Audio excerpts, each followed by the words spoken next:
I'm Hannah Marie Williams. I'm a casting director, and at HMW Casting, we cast film, TV, commercials, and music videos. Hi, I'm Nikki Meadows. I'm a casting director. I'm a member of the CDA and the CDG.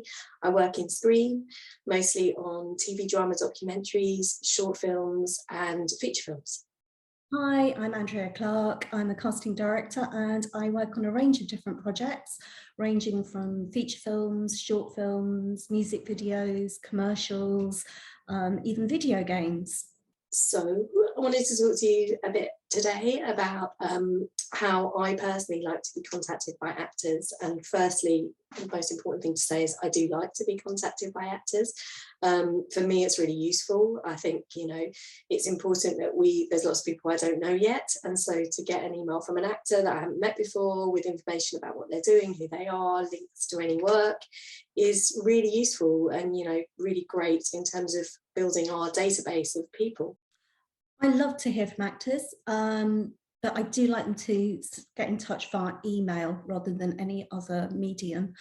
The reason being that an email is within my control. I can decide which part of the day I devote to looking at emails, and actually set aside some time to really read them and have a look at you and decide if you're somebody that might fit for a project I'm working on now or something that I know is coming up in the future. The way that we like people getting in touch with us really depends on what it is we're working on or what the actor wants to get in touch about. So if it's related to a casting call, it's going to be clear in the way that we're casting and where we've put that casting call out, how we want you to get in touch with us. So if you've seen a poster, there is going to be information at the bottom of that poster that is going to detail how to get in touch with us, what email address to reach out to us on, and what we need to see from you in order to consider you. So just follow those instructions.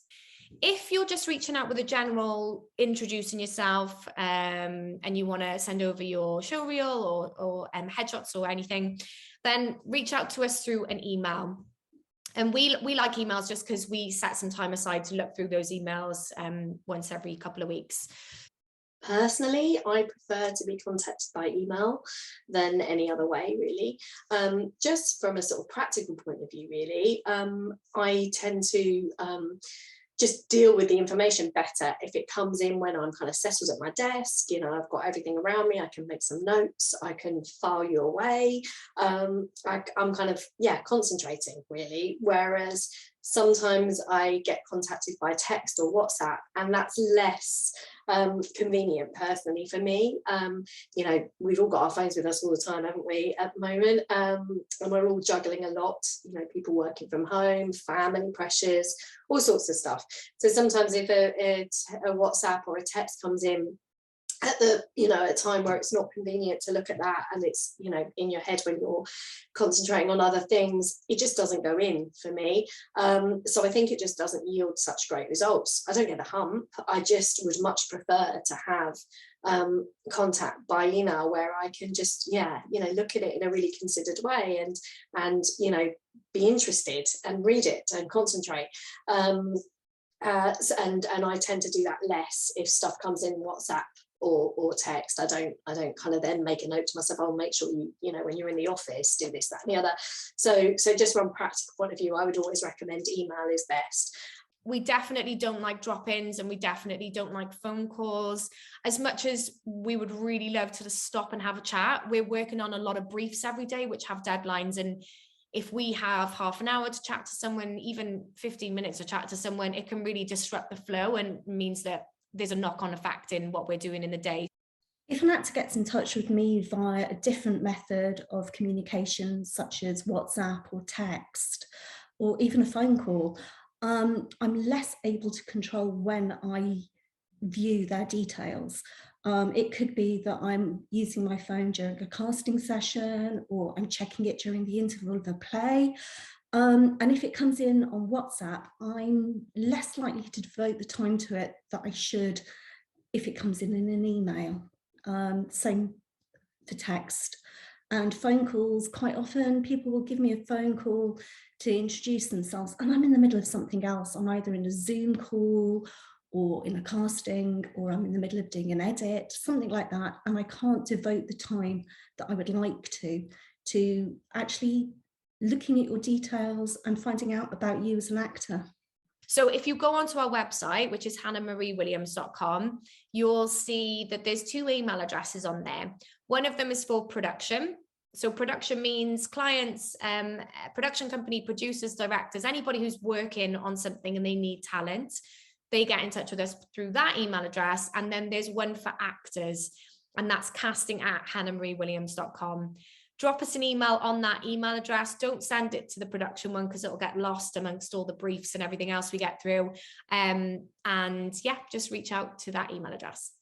Social media can be invaluable for actors to find out what we are up to and to have a small amount of engagement with us. However, I would say don't use social media as a method of actually contacting us and sending in your details. Again, it's a question of the fact that we don't necessarily devote the right time to looking at our social media. It could be that we're scrolling through Twitter or Instagram whilst watching telly in the evening or having our lunch. And that isn't necessarily when we want to be discovering new actors and finding out about you. It's great as research and as a tool for finding out what's going on and maybe just liking the odd tweet or commenting on it, but it isn't a way of building a professional relationship with a casting director, in my opinion. Social media, we use social media. We're on Instagram and we're on Twitter, and we're flirting with the idea of TikTok, but I don't know how to use it. Twitter is really great for engagement. Similarly, I don't mind Twitter contact a little bit, but I would say again, I don't think it's as effective for me personally in getting sort of my attention as a good, just professional email would be. I quite like looking at actors on Twitter. I love seeing like reels shared on, things like Showreel Share Day, or, having a little look at monologue competitions and who might have won those. I think that's really positive in terms of social media. I prefer not to necessarily be tagged in things. And I know that probably sounds silly because it's such a small thing, but actually when you're getting tagged a lot, and if like me, you forget to turn your notifications off, it can feel quite relentless actually. And again, it might come at the wrong time. It's great for engagement, but make sure that you follow up with an email after you've maybe commented on something or you followed us on Instagram or Twitter. I'm a fan of their email, and I'm really happy to get them. I get a lot of them, and I'm absolutely not complaining. It's a really great way to hear from you guys and know what you're up to. Okay, tips for your emails. I've got some to-dos and I've got some to-don'ts. So let's start with what you should do. Before you have a sit down and send off a round of emails to casting directors, you need to really plan out what you want to say. So be really clear about what you're trying to essentially sell about yourself. Is there a show that you want to invite someone to? Have you got a recent credit that you're really excited about? Is it going to air on TV? Should we give it a watch? Is it on catch up at the moment? Are you trying to tell us something about a bit of training that you've recently had that you're really excited about? Just think about what it is that you want to put in that email, and make sure it's there up top. Keep it short. So I wouldn't keep it so short that it's like, hi, I want to be an actor with a picture, but 2-3 short, concise paragraphs in the email is perfect. Keep it short.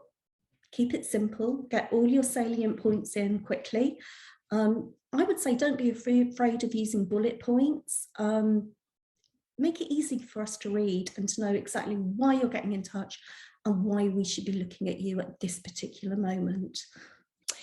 In terms of links and attachments, just to give you a bit of insight into how we usually go through introduction emails. So we've got our separate email address that we ask actors to get in touch with us on. And we keep all of those emails aside. And then maybe it's an hour a day, maybe it's an afternoon in a week or a fortnight. Me or my assistant will take the time to go through those emails one by one and start filing away anybody we find interesting, or taking a look at some of the work that they've suggested we look at. So we've set that time aside to look through them. However, it's a really quick process. So we're going through the emails, opening the link, having a look through, filing them away if we need to.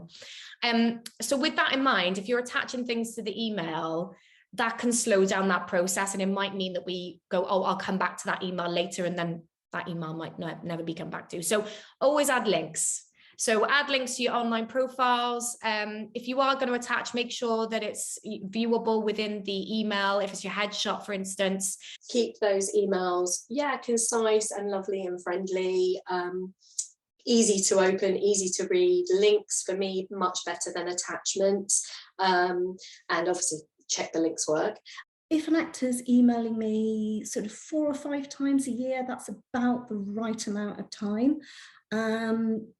I like them to have a reason for getting in touch. So letting me know that they are in a new show, they've got new photographs, something's coming up, or they're in a play with an invite. Have a hook so that we know why you're getting in touch with us at this particular time.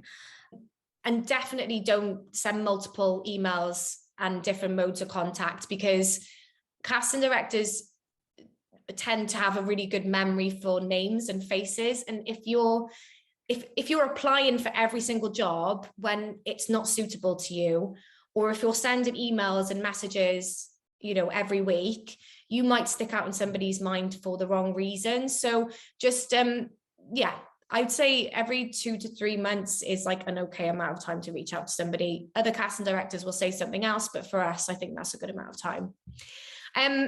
To don'ts. Okay. If you've seen a casting call on a flyer or a poster, don't email the email address on that poster and ask for more information. On the bottom of the casting poster, it will say what we need from you in order for us to consider you for the role. So send that over. Those emails asking for more information, usually we don't have more information, and a lot of the time those emails can't get answered to because we have too many coming in. So just always follow the instructions on the casting poster. Don't reach out to the filmmakers. If there's a casting director on board, all of the casting will come through us. So if you've seen on a casting call that the director's working on and you Google them, great, do your research, definitely, but don't reach out directly to those filmmakers, because it might not get seen. We're the ones that are going to be looking after all the casting. So just make sure you're always applying in the ways that we've asked you to apply. And then lastly, this is like one of the biggest things that I see with people who are just starting out. We can't represent you. You need to find an agent if you're looking for a representation. We are responsible for essentially hiring the actors on the production. We don't look after actors, and we don't have a book of actors that we represent. So just take that out of your emails. Sometimes an email might fall into my spam box, and the reason it goes to junk could be one of many reasons. Either your subject in the subject box is a bit of an odd name, like "look at my pictures" or "hi, it's me," and spam will automatically filter those out. Or it could be that you've put in a lot of attachments of very big JPEGs or videos. Again, spam will filter that out. Another little tip is don't use CC. So we see all of the different casting directors you're getting in touch with, and even BCC. Again, that can send it into the spam box. Ideally, just send an individual email to each separate casting director. As much as possible, I try to reply to them. It may not always be possible. I'm sure, there are times that I don't, and that will just literally be, pressure of work and just not getting around to being able to reply. But that doesn't mean that I haven't read it. And I think that's really important for you guys as well, to know that just because you might not get a reply doesn't mean we haven't looked at it. It doesn't mean we haven't filed you away to look back at you at a later date, or thought about you for something in that moment if your email happens to have landed just at the perfect time, which happens, you know, which is great.